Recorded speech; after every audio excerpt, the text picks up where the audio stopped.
Super fresh at hot off the press. Artista update para sa inyong mga beshi.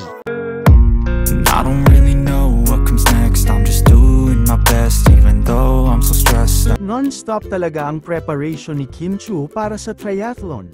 Kitang-kita sa kanyang indoor bike training na talagang sinasagad niya ang kanyang lakas.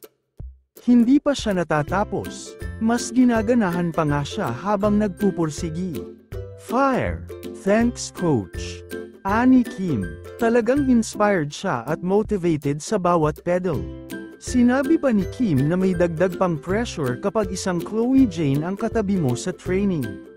Hirap pala pag isang Chloe Jane katabi mo sa training. Ka-pressure haha. Thanks for the advice and energy gel. Lakas, dagdag niya.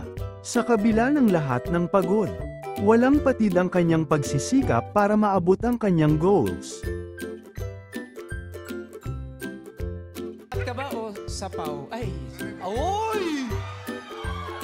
Di, nananapaw. Sumasama. Sapat ba o sapaw yan ang tanong ni Mr. OG Alcacid kay Kimi na talaga namang tila na hot seat siya ng mga ito dagdag pa ni Vong kaya pala order ka ng siopaw.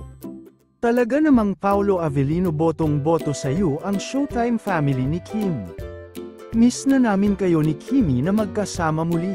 At mamaya nga sa SM North EDSA ay 40 lang ang may chance na ma-meet and greet si Kimi. See you later at SM North Atrium Activity Center.